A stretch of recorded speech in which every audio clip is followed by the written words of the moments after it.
You know, something I realized today, it was like an epiphany. There's something that I struggle with in my own personal life, I have different things with relationships. And all of a sudden, I just saw like some people control you by controlling others. So they are trying to control someone else because ultimately they know how it's going to affect you. So, how do you get around that? You got to pull yourself out of the game. Just like in all of these different arenas that we are seeing, everything basically in our lives to live this human life of the prior existence. It's not the future. So we're in the transition. But it was so much control from so many different people and not even knowing you're being controlled. You start out from the very beginning being beat down from who you are, what you are, taking away everything that they can take away from you. And then you've got to, figure out who you are, how to heal. And then so many people are misdirected by energies that are around them and not understanding about energy, not understanding about vibration, completely caught up in this life because they think this is the only one they got. And most people think, well, I got handed a pretty shitty deal here. This person's getting all this and I'm just got this. That's like right there. When you start understanding that each life is an experience, yeah, you probably came back and lived one just like what you are sitting there being envious over. You already did that, or you can do that. You're coming in to have the experience you are having. So if you're poor, it's so you feel what that is like to be poor. And there could be a huge purpose behind it. Maybe you were somebody who had money and you couldn't understand people who were poor. You judged them. You didn't see them as having value. So then you get to go in and you experience, what does that feel like on the other side of that? What does it feel like to be poor? And then it could also be that you're coming in to be poor because there's so much growth in lack. Not having something, you have to find something inside of you. So everything you don't have gives you more of yourself. So there's so many different reasons that we go through, the different experiences that we go through. And yeah, you may feel like, man, this person seems so much better. They got all the stuff they want. They got the cool boyfriend. They got the nice friends. They get to have fun and stuff. But that's all an experience. They're learning something from that. There's no point of you sitting back and thinking it looks real cool. You're not living it. You don't know. It would not be what you think it is. Most definitely. It's going to be different than you think. And that was one thing that I found it was kind of interesting. Over time, I knock something down. I was, raised by, my mom was a teenager when she had me and took an abortion pill, and I was born. And my dad was, he had a lot of issues. I go into that. We won't go all into it. But anyways, I had a hard time. And I struggled a lot in my younger years. And I went through the thing, of course, if my parents would have been better, I wouldn't be having these problems. If my parents would have done this, I would be a better person, blah, blah, blah, all that stuff. And, I had healing to go through or something, and I would go to counseling with my one husband. And I think I went with all of them. Yeah, I did. I went to counseling with every single one of them. But this one, we tried several times to go to counseling. And at one point, she even told me, stop complaining about your parents. Get over it. And I didn't even realize, I'm just trying to figure it out. I'm not realizing I'm just complaining or whatever. But we don't see ourselves. That's why we're getting this mirror put before us right now. Because we don't see all sides of ourselves. So when I was going through that, I didn't realize there was a lot of stuff I didn't realize about the whole thing. And, during this thing with COVID, then when, or quarantine, for my mom, there was always like I wasn't mean to her or anything, but we always just kind of like had things that we weren't, with things that we had in common and things we didn't have in common. So it was kind of just like a compartmentalized relationship, you know? And one thing that I think too is most of us like our mom, but we just feel they don't like us. So it just feels like, why, you judge me. Look at you. You're not perfect. What are you judging me? But how much of that is we're bringing us on our own self? We're assuming that's what they're saying by what they say. But anyway, so I'm going through all of that different stuff. And then when all that stuff started going down, I started talking to her a lot. Well, it gave me such an opportunity to heal that relationship.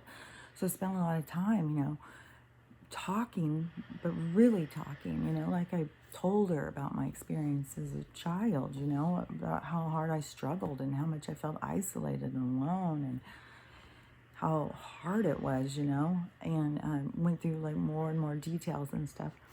And, I heard what she was saying too. And, her whole thing was, everybody would always tell me how pretty you were and how, you were just so beautiful and all this stuff. And she said to me, I just thought like you were just going through life, just having this easy life. Everyone liked you. Everyone wanted to be your friend. You're just so beautiful. I was like, no. And think about that. When you are, as a mom, you're assuming like, oh, she's got it easy. She's pretty, no problems there. And so you're not recognizing that there could be problems. And another thing too, is if you're putting somebody out there who is pretty and they don't have any clue, they're out there as a complete target. I was so targeted for so long. I can't even tell. I could probably even list all of the sexual assaults I've experienced. So, and that is not to say it doesn't happen. It happens to all people.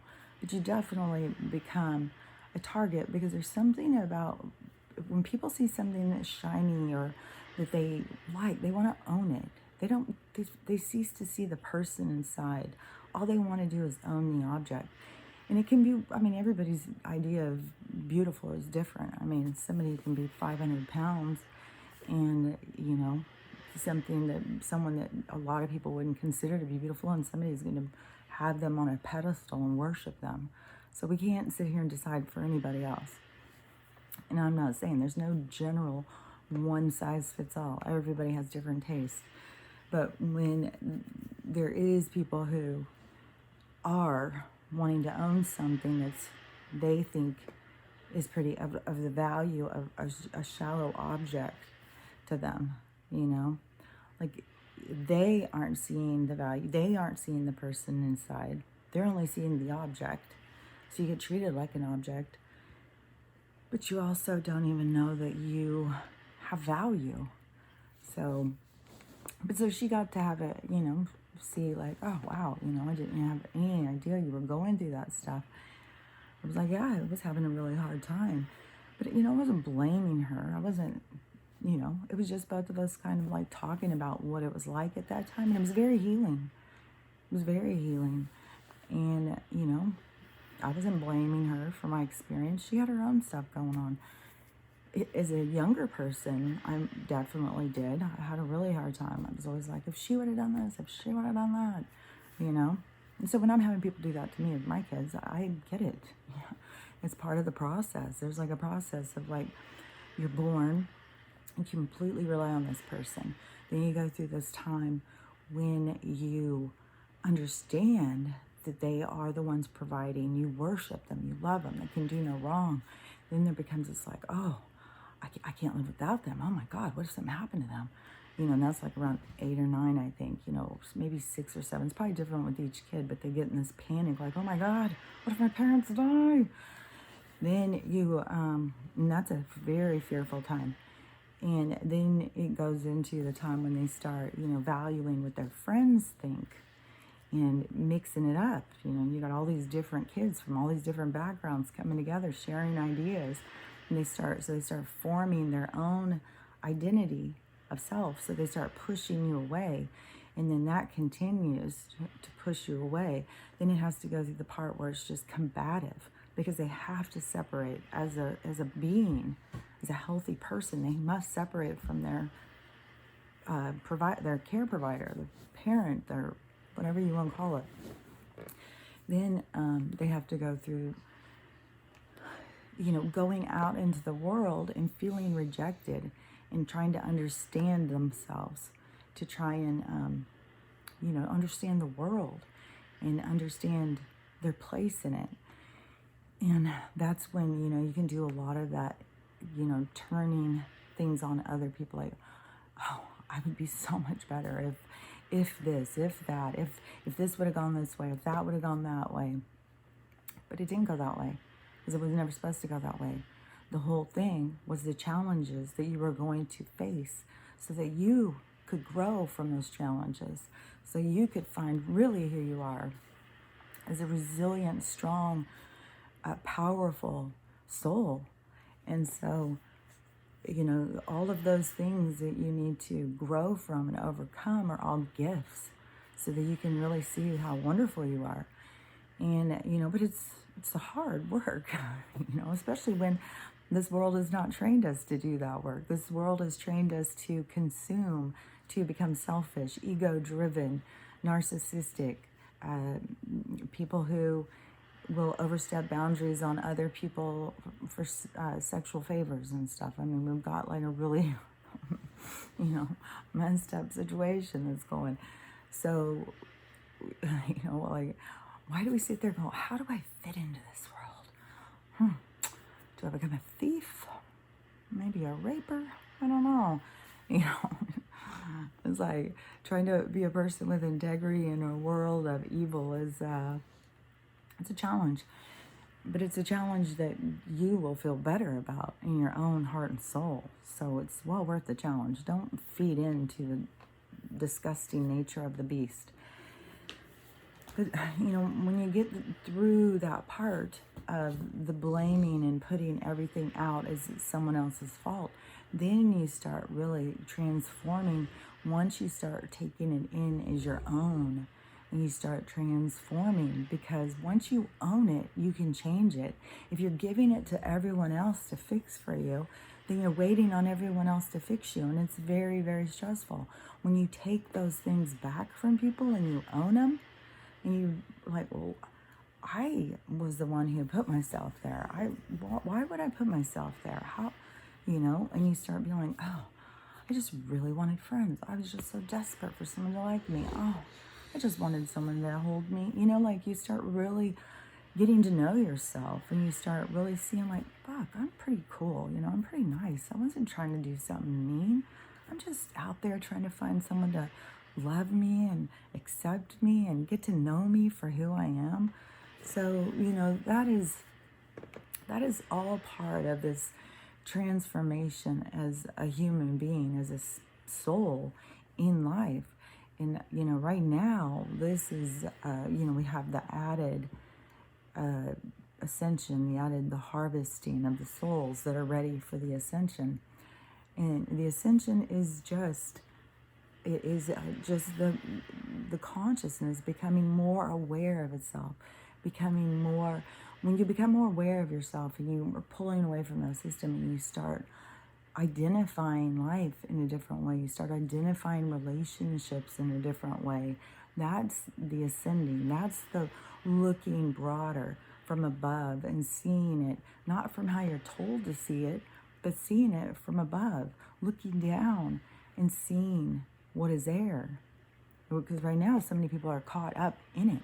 Any situation that you take and you look at it, pull yourself back. Usually we can look at it from like the time aspect, and we can look at something after the fact, after time, and we can look back and we can see things more clearly, like, oh, that makes sense. Oh, I see why that didn't work. Oh, I see, But it's the same thing when you pull back up and you can look and you can see things. They aren't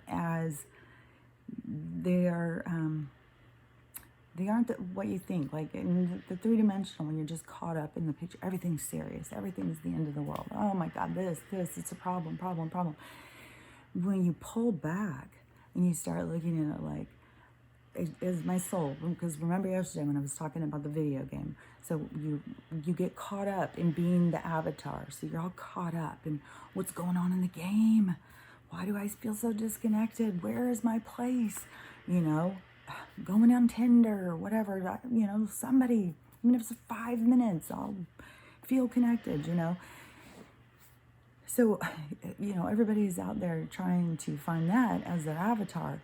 Well, when you pull back and you go up higher, you connect to your higher self, then you can see things, and it doesn't have the same seriousness. It doesn't have the same heaviness. You see things very differently. And that's that buoyant feeling. That's that rising in vibration. Is things aren't as heavy. They, you know, you're not caught up. So that's one thing. The more you can pull out from the game, the more you can detach as the avatar and attach to the person who's controlling you, your higher self, your higher aspect, the part of you that understands who the fuck you are, you know, who understands why you do things. This is all part of the whole thing, you know. They already know what you're gonna do. You're all caught up in like stuff. They already know. And, you know, you've got all of these hormones and emotions and mind control. There's like so many things that are working against you. You know, in a video game, they've got other obstacles. But really, we have all of these kind of obstacles that we're trying to overcome to get control. So, anyways, that's what I would, you know, just give anybody advice. Start trying to pull back. Stop playing the avatar and start pulling back and being the person on the controllers. Okay, have a great day. I'll talk to you later.